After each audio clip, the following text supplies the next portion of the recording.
Hello and welcome into another episode of Reality Check Thursday afternoon. Matt O'Leary alongside Jeremy Jets Chaos. Jeremy, how's it going today, my friend? It goes well. It goes well. Let the craziness begin.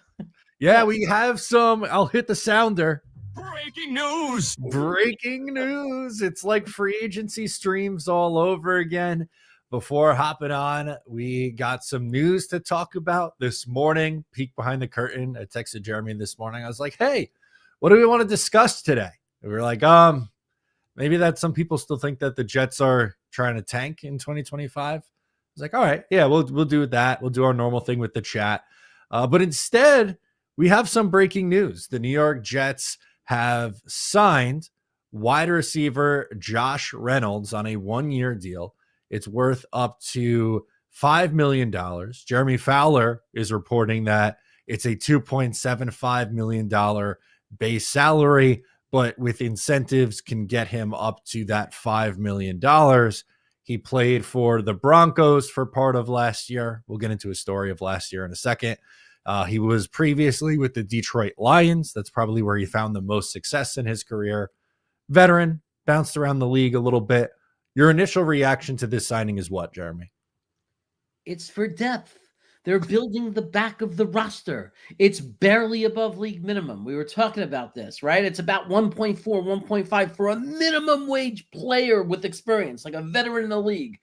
I mean, it's literally if he barely plays, and I'm sure the incentive is if someone gets hurt, if he ends up getting 500 or more yards or some weird thing like that, that probably won't happen. If it does, let it happen, because if he got over 500 yards, wow, what a great value at 2.75 million, even at 4 million, 5 million. But like, who cares?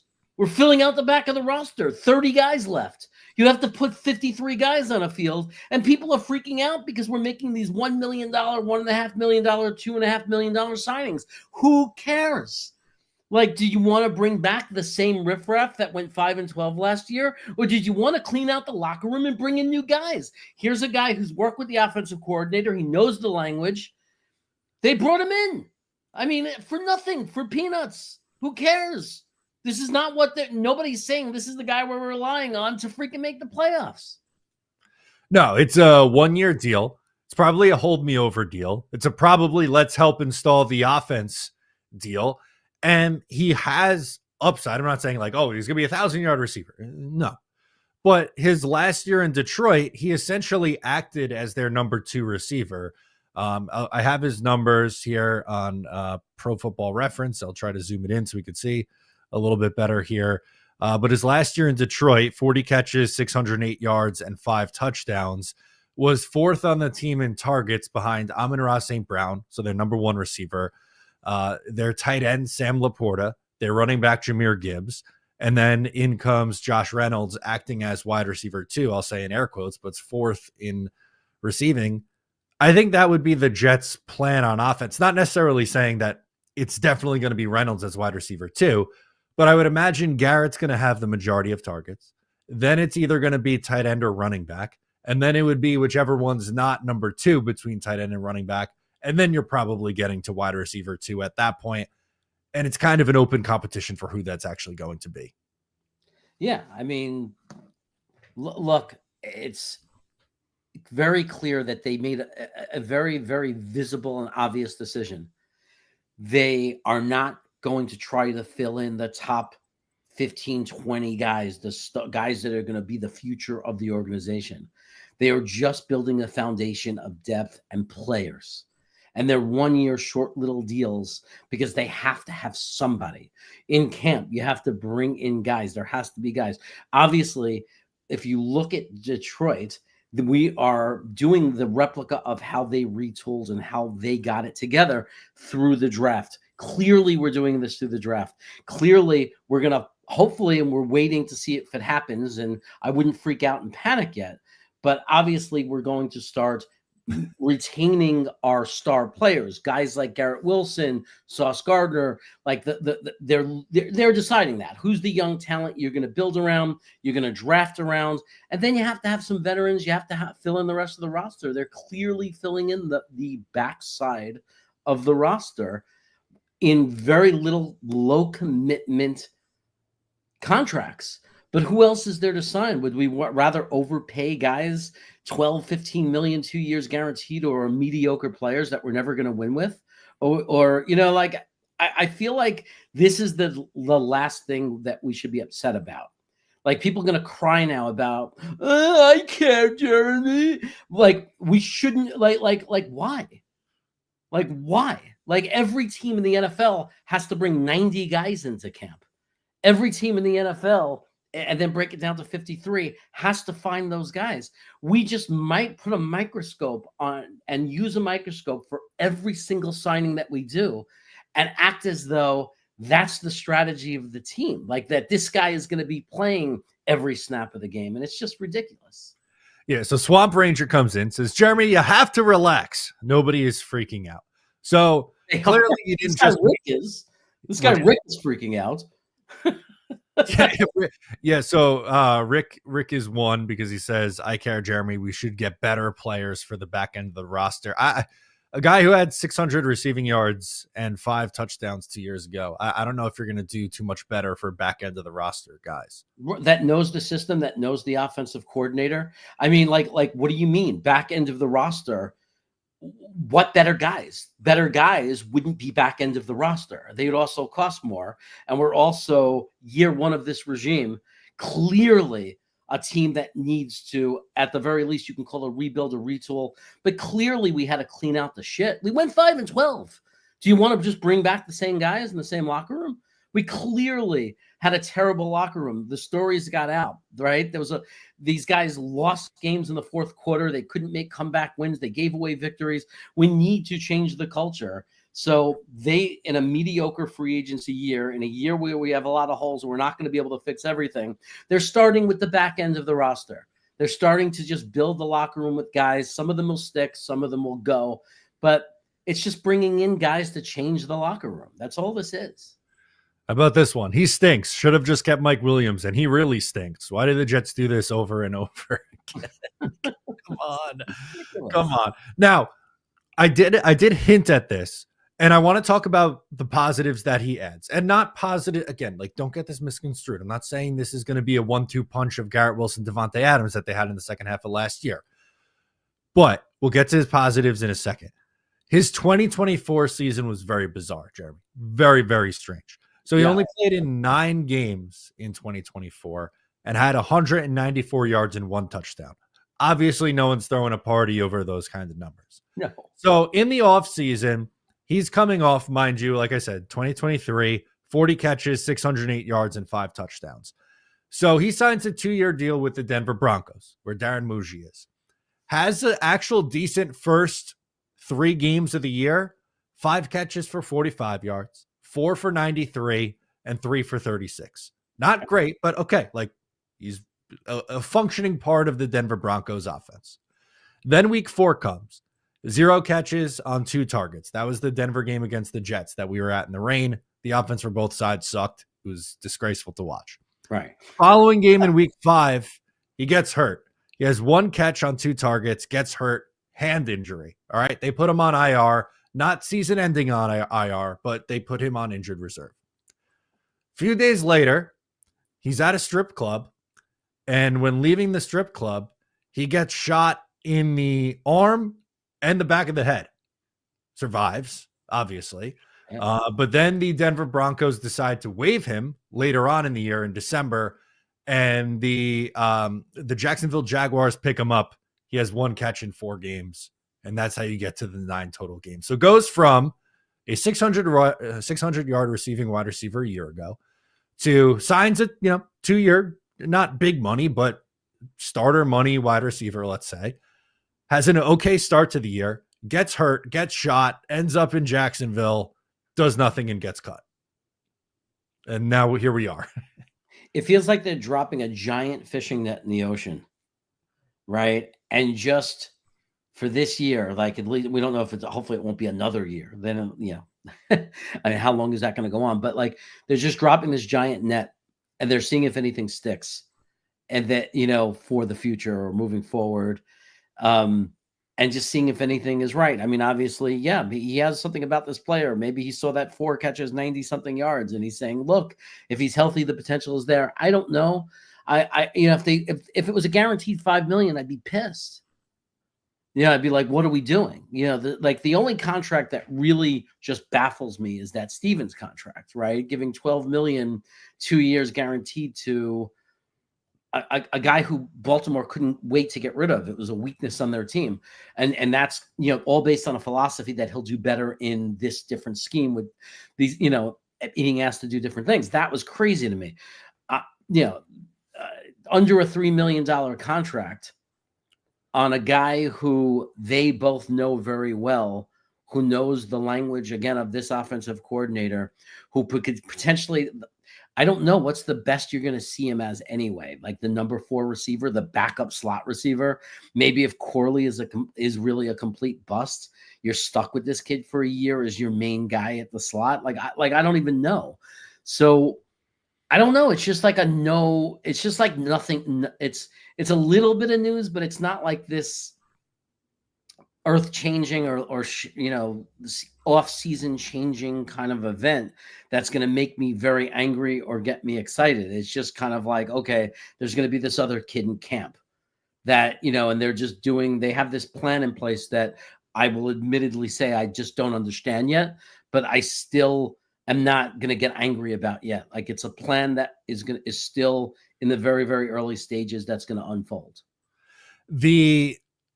The likelihood he's probably, if he makes the team and is going to be a wide receiver, let's say anywhere between 2 to 4, like just anywhere in that range, he's probably going to catch like 2-3 passes a game, 30 yards a game, something like that. Like, they need guys to fill out the roster. He's a bigger outside receiver at 6'3", 192 pounds. He's played in the system before. Tanner Engstrand likes him.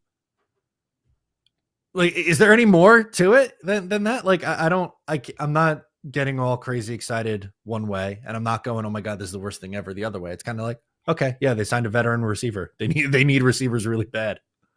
Yeah, I think that they just needed to bring guys in. And again, we don't know what's going to happen in the draft either. It's hard to imagine, even if it's for 1 year, even if, people are saying, oh, it doesn't matter. Get a good tight end. You don't need 2 wide receivers. I don't know. Assuming that Lazard is a post-June cut or release, it's very hard to just imagine that this is going to be our quarterback room. Like, you got to protect Garrett Wilson at some level, right? So I don't know. Maybe they're going to use a 1st or 2nd round pick on a wide receiver, and that changes the look of the room, because then you have Garrett Wilson and some receiver you're excited about, and then you're sitting there hoping maybe Corley could come and fulfill some of the potential, and just at least with this coaching staff be a guy, and suddenly it doesn't feel as bad. Hennessy chimes in. What's going on, Hennessy? Says, Matt, your boy Ruckert better step up this year, and then follows it up with, he's tight end 1 right now. He technically is. Yeah. Such a bummer. And like, even before I knew that he was a Jets fan, just looking at that draft class at the tight end spot a couple years ago, he was my number 2 tight end in the class behind Trey McBride, who went to Arizona. He's been great, a 2nd round pick for them in 2022. And once then we found out, okay, he's a Jets fan, and then the Jets actually drafted him. Like, I'm all in. I am all in on this Jeremy Ruckert thing. Showed signs of being a good blocker, maybe a little underutilized the first 2 years. Year 3, no more CJ Uzomah. So he finally has like, okay, kid, you're the tight end too. And he gets worse as a blocker, drops passes. Yeah. I really hope he figures it out. I don't have crazy high expectations for him. I'm not going into the year with him in mind as a tight end 1 or 2. I think they need to do more to that tight end room, like drafting someone within the first 3 rounds, round 3 the latest. But yeah, this stinks, especially too because the Ruckert, after the move, the Ruckert family, they're basically neighbors to me now. Like, I've seen them out in town before, which is funny. But yeah, I would love to see the bounce back from him. It would be great. It would be great. And by bounce back, it doesn't even have to be, I'm not expecting him to be a tight end 1 that gets real yardage receiving. I mean, at least at this point, can they salvage him being just a tight end 2, good blocking tight end that won't miss his blocks? You know, like he just the open field, the open space misses like were just so bad last year. If they could just clean that up and get him just functional as a blocking tight end, I wouldn't be surprised if we double dipped in the draft, even, you know, like late rounds, getting one of those guys that we talk about, like a Jackson Hawes kind of blocking tight end to compete. And then all of a sudden, we don't even know if Ruckard's place on the roster is secure or not. And I don't mind that. I don't mind competition, like letting him fight for a spot. I don't think it's, I mean, again, if you can get some value out of him, if he could just improve his game as at least a tight end 2 blocking inline tight end, it would feel a little bit better. But I don't know. I mean, how much you have fans who just blame the coaching staff, and then you have fans who blame the player. Maybe it's a little of both. I don't know. Is it different? You know, you don't get more than one regime change and continue to make excuses. Like, this is it. Like, if he makes the squad and he plays, if he doesn't play better, he's a bust completely. Like, the little bit of hope that he is done. If he improves and takes a big step forward and is a solid tight end 2 for us and a contributor for the team, at least we got something from that 3rd round pick. That kind of goes into this comment from Jerome here, which I like. We have to hope as fans that an actual competent offensive coordinator can make use of guys like this and Malachi Corley. Speaking of guys who really haven't shown a lot as 3rd round picks, Malachi Corley definitely fits that bill. On 2-part question. First, on the offensive coordinator, like, what do you make of Jerome's comment on the offensive coordinator and the offensive staff? And then second part is, are you still holding out hope for Corley, or did year 1 really turn you off to him? I'm definitely holding out hope. I mean, like, even in the most boneheaded play that he made, he showed some athleticism and some explosiveness. I mean, I'll credit the blocking on that play too, as well. I mean, I don't want to overlook that. Like the team, you know, on that one play, that offense executed. Everybody hit their assignment and nailed it. But we saw this coaching staff pick favorites, have not favorites, and, you know, struggle with people. We saw regression of players. So, of course, there's hope that competent OC, there's hope that a guy could come in and utilize those talents. I mean, one thing to say about Corley that gets overlooked, and I know he didn't have a tremendous amount of reps to do it, so I'm not saying it's the biggest statement, but if you take accumulatively all the reps that Corley got, which wasn't a lot, he was actually a very high-rated blocking wide receiver, which just shows me a good attitude in that sense. Like, he's a willing team player when you have a wide receiver that blocks, and he had a really high PFF rating in that. And the film backs it up that he's a hard blocking wide receiver. We saw in that little glimpse of him that he had some explosiveness. Let's just see. I mean, yeah, I mean, like, it's from 1 year, there's no way I'm going to completely judge him. There's so many stories of wide receivers in this league that are become great wide receivers that if you look at their rookie year, they were nothing. Yeah. And what I want to see out of this offensive coordinator is him to find roles for guys, even if, like, the chances of Malachi Corley being a year in, year out stud wide receiver 2 who's going to put up 800 receiving yards, 900 receiving yards a season, probably slim. That's not my expectation for him. But I think there's enough there where he can be a gadget player who you maybe give the ball twice, 3 times a game to. You know, you can run with it. You give it to him on a, end around, throw him a screen, get him the ball in space, line him up in the backfield. Maybe he finds a special teams role, and that's obviously not the offensive coordinator, but you get what I'm saying here. I think there's a chance he could still be a role player on this team, and you have to at least convert him into that.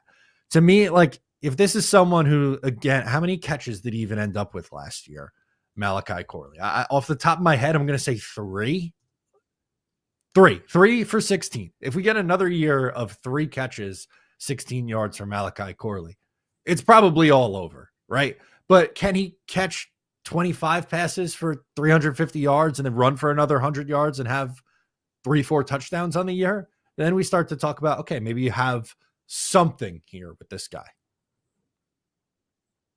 Yeah, we knew there was going to be development of him as far as being an everyday player, or like, a guy that's going to get 80 plus receptions. Like I think if you listen to the experts, I listened to Dom C. It was very predictable that he was going to need some time to develop, as far as his route running and things like that.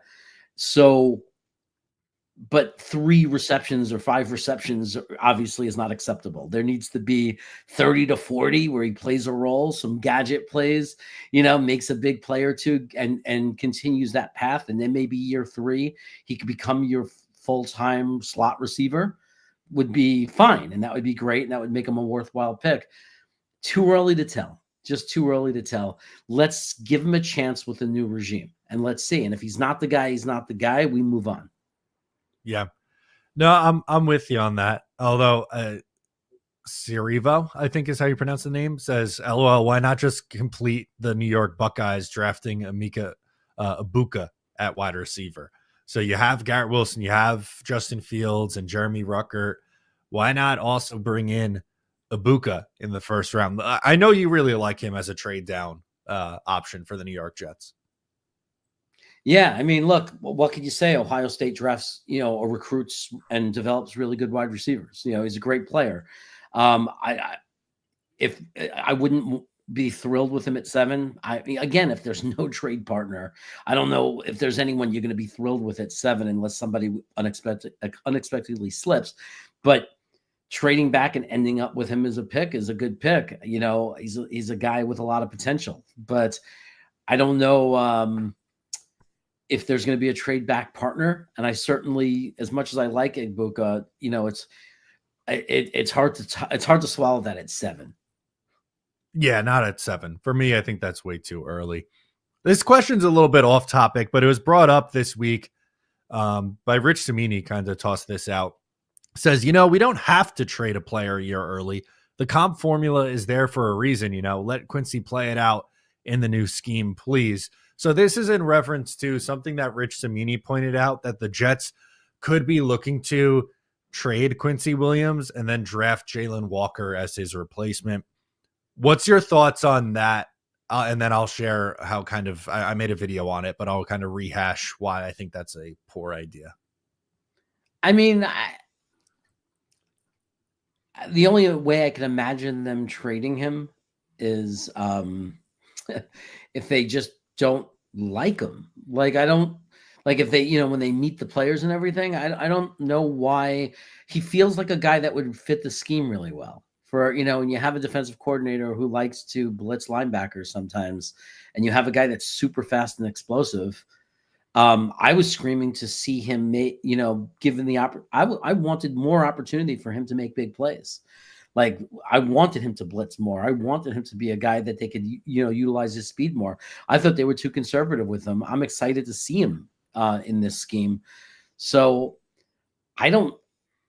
it's not something I expect. Like, what are you trading him for? What are you getting back for him? Obviously, anybody could be traded almost anybody could be traded based on what you're being offered. Right. But I don't sit there thinking, oh, wow, I hope we trade one of the Williams brothers, like either Quincy or Quinnen. I mean, why?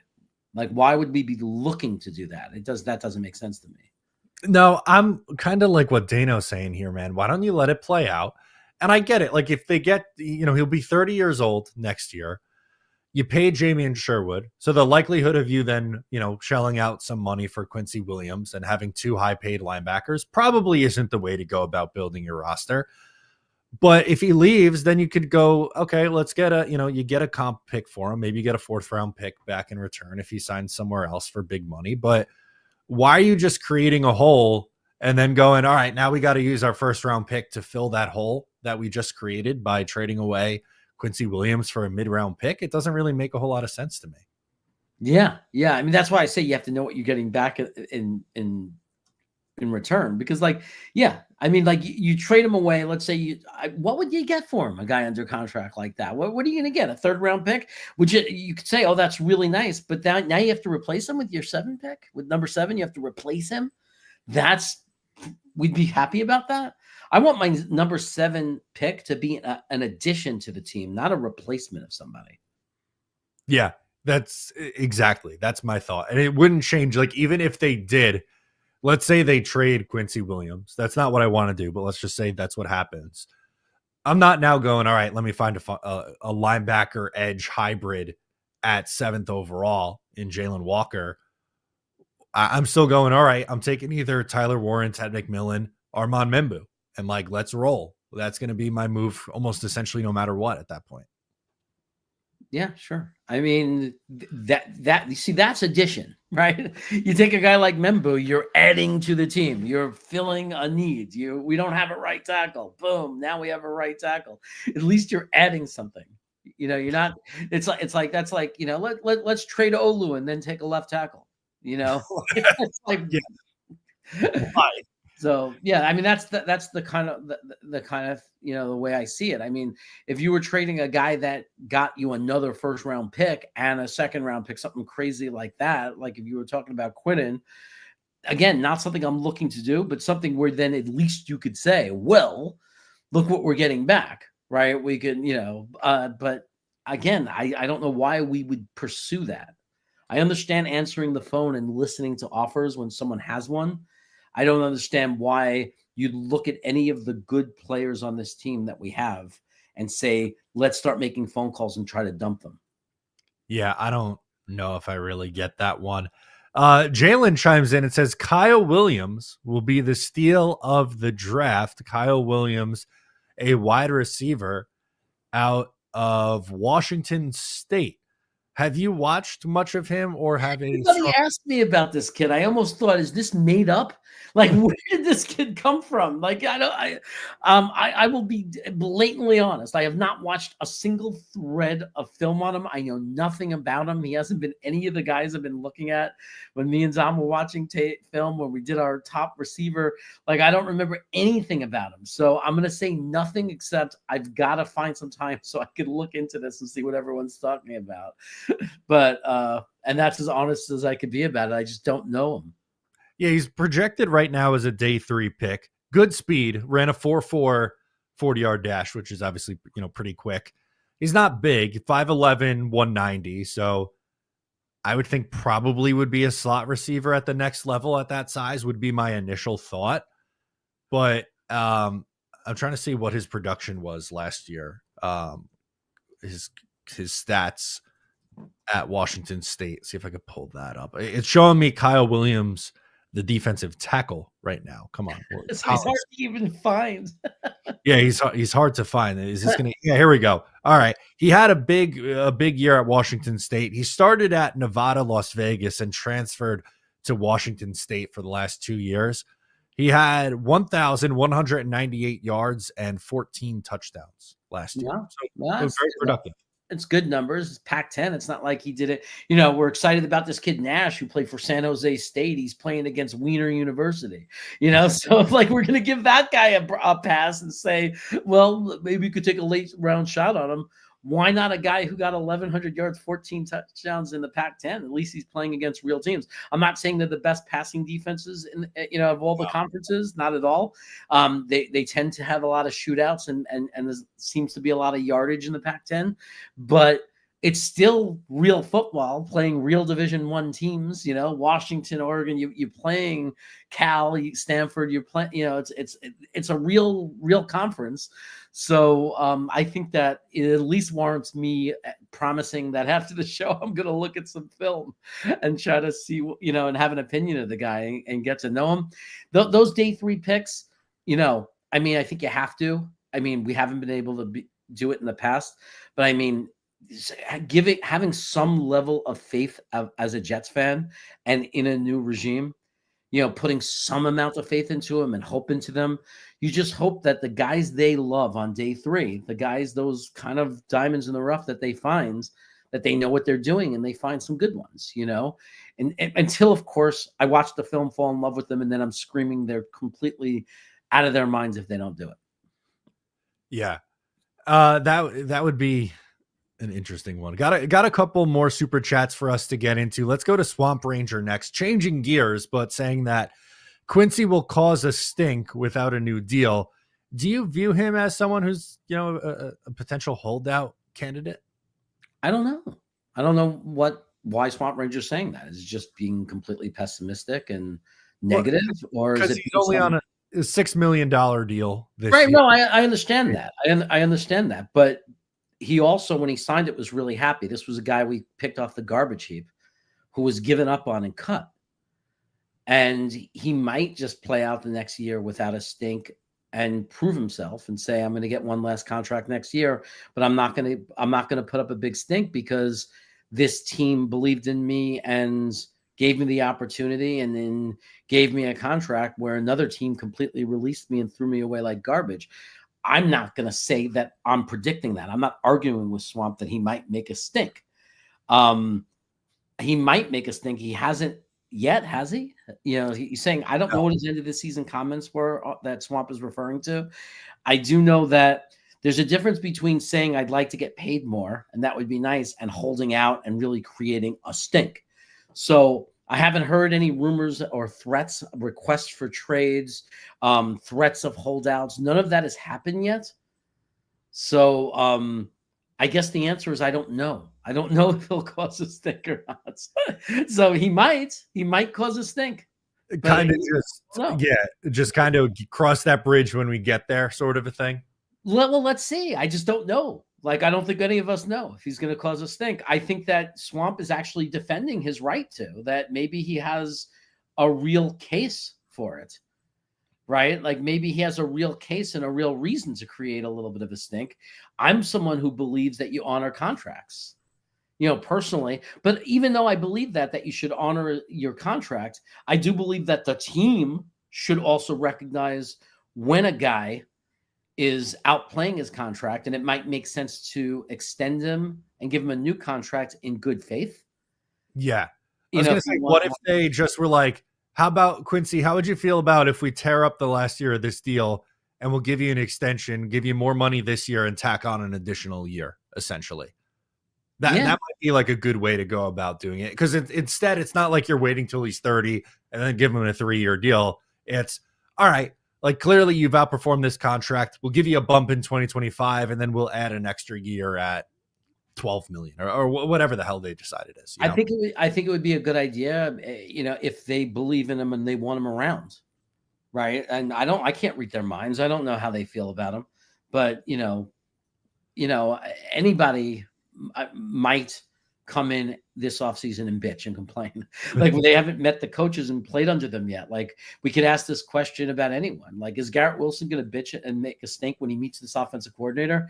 I don't know. Like we think he's going to be happy because of Justin Fields and their friends, and he got Aaron's gone, A-Rod's gone, and the rumors are that and the assumption is that GW's happy about that. But do I know? Can I, like any player on our team might come into camp, not get along with the coaches and create a stink. But I understand the question though with Quincy, because there does seem to be, in situations, there's tons of evidence that when players outperform their contract, they tend to want new deals. Usually. That's usually how it goes.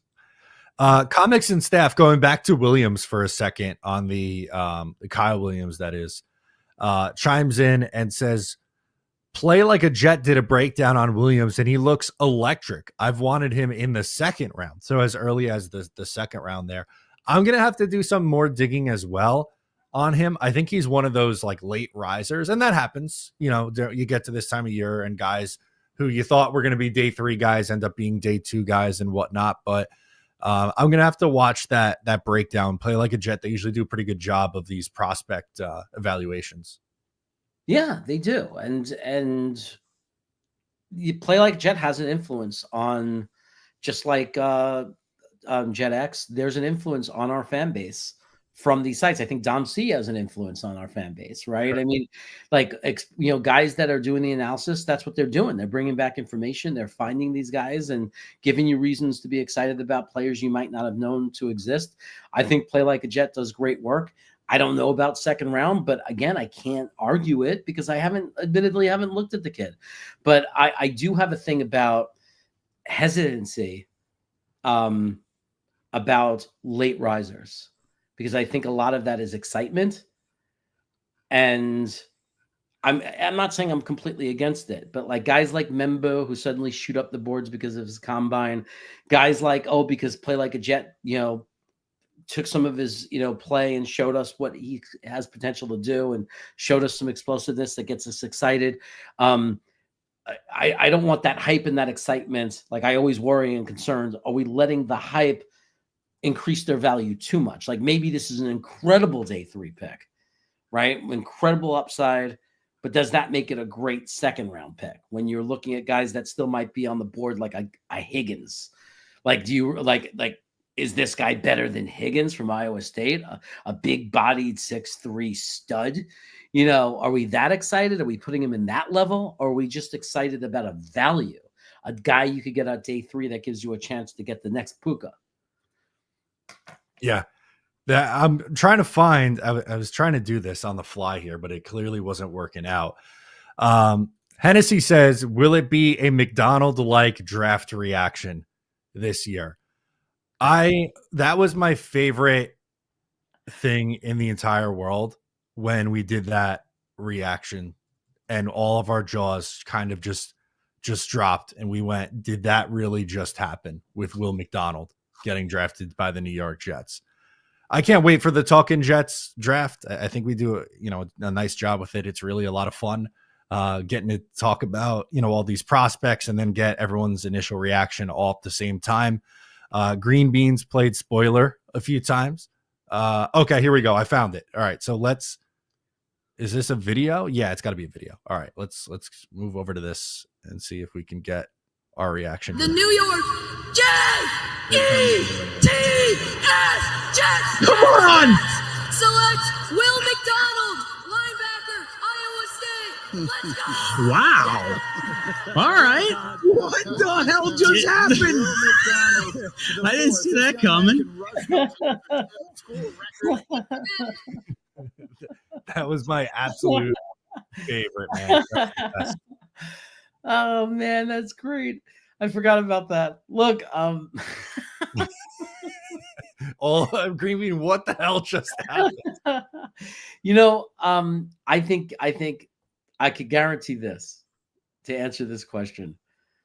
I think that this is one of those years. I think a lot of, sometimes there's an obvious guy based on where you pick, but I think this is one of those years that, yes, we're going to have it, except yes and no. I think that we're going to have a McDonald-like reaction from a third to half the fan base.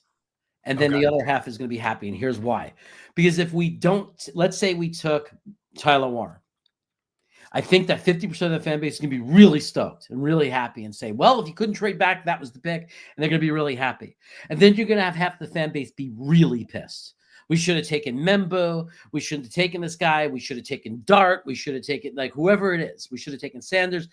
So I think that this is the kind of draft where there's no obvious guy, unless Abdul Carter slipped to us. Yeah. Or Travis Hunter, some crazy thing happened and someone slipped to us. This is just the kind of draft that I think the fan base is very spread out. So whoever we end up picking, if we don't trade back, is going to make a portion of us very happy. Then there's a portion of us that are okay with a bunch of players and going to be okay with it. And then there's a third at least that's going to be super angry if it's not the specific guy they wanted. Yeah. Are you going to be that way, do you think? Is there someone that you're pounding the table for? Well, no. I mean, I'm a guy who prefers the trade back. I'm not going to scream and complain if they don't, because I don't know. I'm not the guy. I'm not on the phones. And if nobody's offering us anything, then I understand. We might get, you can't force there to be a trade partner. So we might have to pick. The only guy that would get me really, really pissed off if we picked him is Will Campbell. That pick would make me angry. Extremely angry, and I would lose a lot of faith in this general manager and coach. I would hope I was wrong, but I'd be angry because that is the one guy I think has no business. I pray New England takes him. Make the mistake. Take this kid as a tackle. But that's the one guy I'd be really, really angry about. I mean, I'm sure there are others that I'm not thinking of. How about Jackson Dart? That's one that I think would drive me pretty nuts at pick 7. I would be upset with him at 7 for sure. I mean, I like Dart. I'm, in some respects, but it's got to be the right value. There would be a part of me though, anytime it's a quarterback, there's always a part of you that says, but if they're right, who cares? Fair. You know what I mean? Like if Dart became our franchise quarterback, who cares if we overdrafted him? Then it's not an overdraft. Then they're brilliant, right? And then we're brilliant. But from the information we have and what we know, it would be upsetting to me because I'm like, come on, man, this guy's a developmental guy at least. He's not going to play for 1 or 2 years.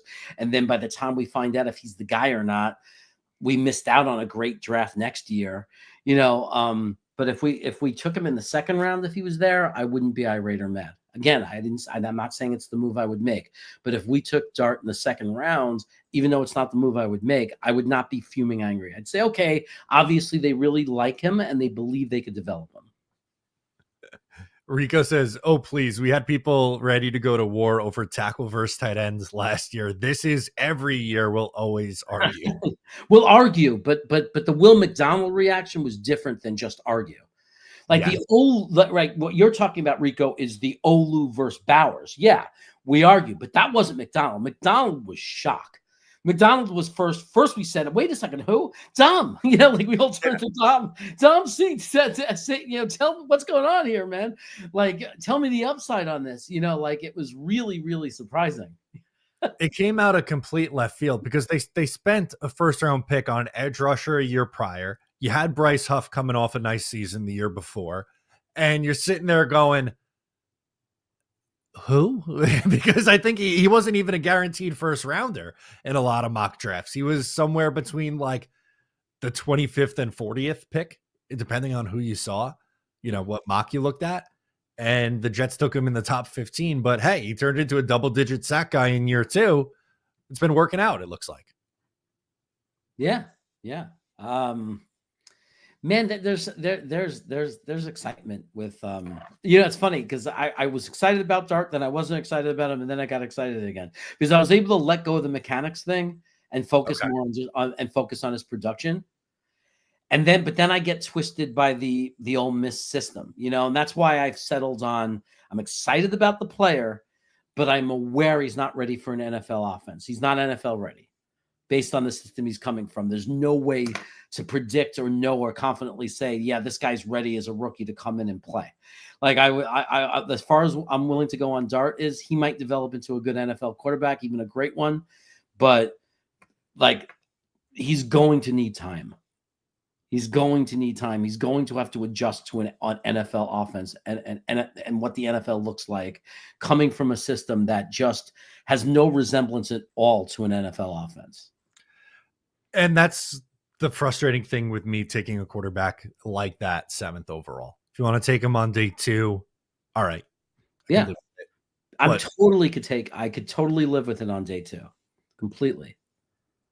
Yeah, but very, very different story, obviously, at that point. So let's go back to our guy, Jalen, who is riding hard for his guy, Kyle Williams.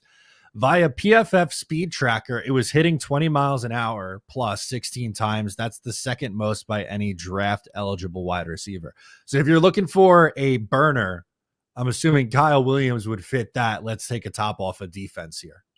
Do you know what? I'm going to watch film on this guy literally after this show. I'm going to go right into the database and I'm going to look this guy up.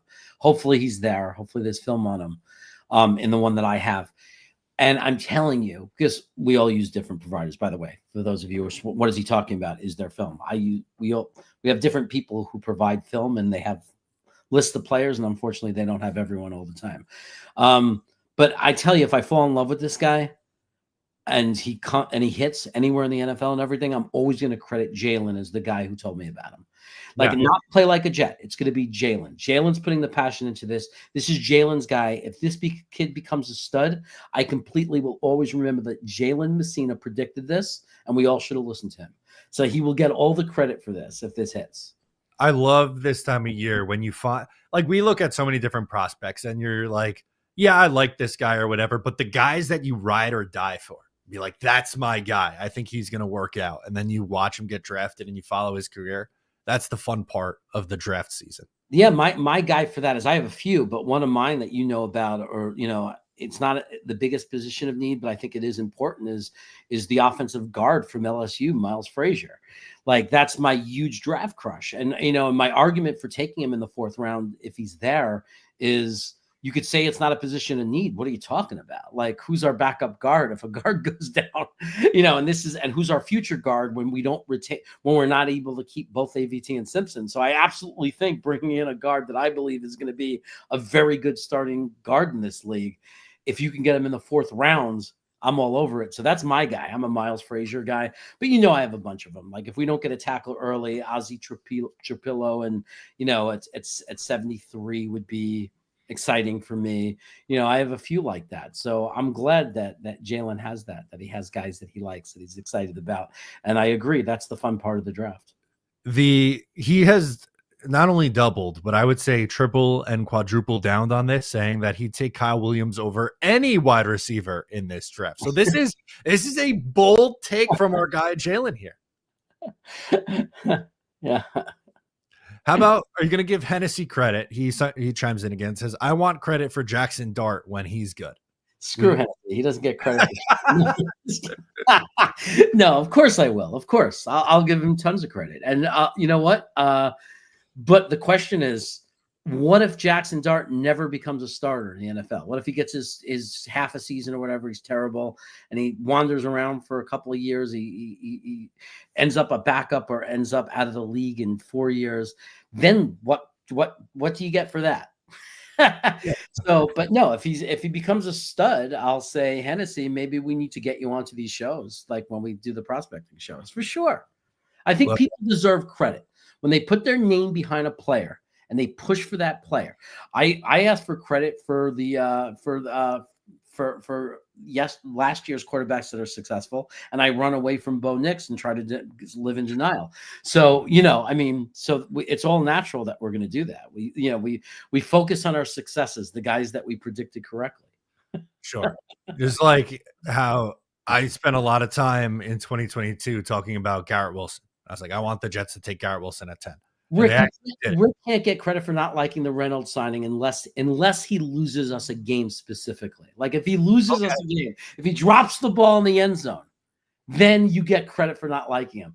But if he's just a guy, if he's a jag, if he's a WR5 in the locker room that gets 200 yards receiving and is just blah, then there's no credit for that, because we all acknowledge that that's all he is. No one's excited about him. No, I don't think there's anyone excited about Reynolds that believes there's going to be anything special about him. But the only way you get credit for him is if he does something that hurts us. Because all I'm saying is, I'm not saying he's going to help us. I'm just saying I don't think it's going to hurt us. If it hurts us, then you're right and I'm wrong. So he's saying fair enough. Okay, so that's our agreement. There's the caveat. The caveat is if he loses a game. Dana wants to know who broke the Reynolds signing. No leaks, rumors. Yeah, so the Jets actually tweeted it out that they signed him. So I'll pull that up. An hour ago, they had it. They tweeted it out. Official, Josh is a Jet. That was at 151. Now, I think I saw, okay, let's timestamp that. 151. It might not be something that needed to be broke. That's the thing. There are certain players you pick up that are just kind of like, you look and you go into the Jets website and you look at moves, off-season moves. There we go. So Ian Rappaport technically had it at 142 if we want to get technical. So Ian Rappaport, I guess, but it was close. Yeah, okay. It's like, to me, it's almost like, before there was Twitter, it's almost like something most Jet fans wouldn't even know happened. Yeah, you read in the paper the next day. Yeah, when I was a kid growing up, you wouldn't even know. Like, a lot of times during the season, you'd say, hey, who's that guy? Oh, yeah, we signed him in the offseason. Like, that's how little. But Twitter blows everything up into being so much bigger than it is as far as being news. It's both the best and the worst thing at the same time. Best because, like, having all this information at your fingertips, like, in real time, is really cool. But also, too, you like blow everything out of proportion. So it's a give and a take. But I get Dano's point, because the Jets have done a pretty good job of keeping things pretty close to the vest. Really, the only thing that I think was heavily rumored that actually happened was Justin Fields and their interest in Justin Fields. I mean, that is the most impactful. Obviously, it's tremendous for the next 2 years. And it's funny because even though that's like the biggest move, the decision to not bring back Rodgers, the decision to bring in Fields, it's still at the end of the day, it's only a 1 to 2 year decision. You know what I mean? Like, it's only a decision that seriously impacts the team over the next 2 years. And really this season, and then even next season, if you draft someone and they play, let's say it's a Drew Aller, becomes a Jet, and he plays, then Fields is just a backup or just a money guy that hurt us cap-wise. We're already hurting for a year. And then in 27, it's all history and it's gone anyway. Whereas people were talking about, I saw in the chat, what was the worst move we've made, the worst decision we made? A decision like Zach Wilson at 2, right? As opposed to the Justin Fields. It's so different because the wrong decision in a draft in picking a guy is like, especially at number 2, is tremendous, right? Because that impacts more than just the season and the next season. That impacted our whole rebuild, the whole era of everything we did from 2020. Everything just got erased and we're starting over again. And I would agree with some of the people in the chat that said Zach Wilson, that was the heart of that fall, of that fail, right? Because even if you want to say Aaron Rodgers, what led to Aaron Rodgers? The fail of Zach Wilson. Yep. You know, like, so everything connects back to that pick of Zach Wilson. And I think the only argument to counter it is the hiring of Robert Saleh. I guess you can make that argument as the biggest mistake as well. You can make that as an argument, but I don't know what any coach would have done differently or better than Saleh when you take a quarterback at 2 in the draft and he's an epic fail. Like, I don't know, like what coach is going to overcome that? Very, very hard to do. It's a very, very hard thing to do at that point. This comment from the Atomic Clock is just so good. Why are you guys arguing with yourselves? This is what we do. This is what Jet fans do. We will argue about anything. We'll argue about the conditions of the turf. We'll argue about things that happened 20 years ago. And I argue with myself literally, right? Like, you see me with Jackson Dart. Oh, he plays in a ridiculous Mickey Mouse system. Oh my God, his mechanics are awful. Oh my God, his production's amazing. God, do you see him running with the ball? Do you see some of the passes he makes? You know what I mean? I'm arguing with myself all the time. My hardest decision would be, like, the most difficult thing for me is 𝐒𝐿BUCA or Golden. Would be tremendously conflict. I'm totally conflicted on that. Yeah, that's the tough part for you. There is conflict with it, but at the same time, how could you not just go back and forth with yourself? We've talked ourselves in circles before. We've been doing this long enough where that happens. Yeah. And to answer, Ricky says you're looking at highlights. I'm not just looking at highlights, which is why I'm not as high on Dart as Hennessy, because I don't just look at highlights. I look at the whole game. And when you look at the whole game, that's where the other part of me comes in, because there are things that if you watch entire game film, there are things about, like, a guy like Jackson Dart you're not going to like. But when you just watch the highlights, you could hyper focus on the good. But the highlights are real. Those plays are happening. You know, the flashes that he's showing, the things that he's doing is real. It's not fake. But also, you know, if you close your eyes to the other side of it and you don't watch all the games and all the things that he's doing, you know, you're not helping your argument. You know, sometimes it's good to just accept the full story and make your decision, you know, with as much information as possible. But which is why I'm so torn on him, because there's 2 different versions of Jackson Dart. There's 2 different perspectives you could take on the player that don't match each other. How about this one from Dano? Big debate. Taylor ham versus pork roll. As a food guy, do you have a strong opinion on what it's called? I'm a Brooklyn guy, so every time Green Bean would ask me my take, I'd say, why would you get either? You get bacon, egg, and cheese on a roll. You don't get freaking This is why we do a show together, Jeremy. Thank you. Bacon! Bacon! And if you can you have a friend who's willing to sneak it back frozen from Ireland, that bacon, rashages, you know? Like that bacon. But, like, bacon, man. But I don't know. It's like, I have two really good friends that are very conflicted on it. If I take one side, the other gets pissed. Green Bean says Taylor ham. Nick Shine says pork roll. I don't know. I guess I'm going to say it the way it's written on the when I walk into a deli in New Jersey, I'm going to read it off the menu the way it says it. Yeah, if they say order a Taylor ham or order a pork roll, but why gloss over it?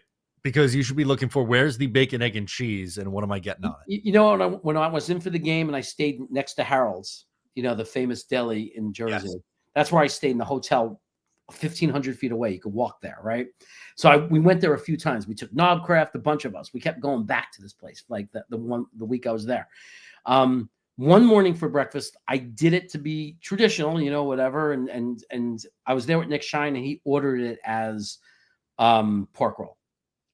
Okay. And whatever, I ate it, and I said, "Yeah, is it good? Yeah, this is good. This is good." And they make it crazy, like because it's Harold's, giant, tons of eggs and loaded with meat. And then I went there a couple of days later with Wyatt, Green Beans guy, the kid from like Arkansas, and because I never had a pastrami sandwich, so I had to bring him there, right? So I got it with bacon, and it was 1,000,000 times better. I don't care if you call it pork roll or Taylor ham. The bacon was 1,000,000 times better. Crispy bacon. There was like 20 slices. It was heaven. Yeah. I don't know. If you have the option for bacon, why are you settling for ham is my question. That's what I really want. We could do an hour on that. You could do a full hour on that. And why does New Jersey attack Chicago attack New York for thin crust pizza?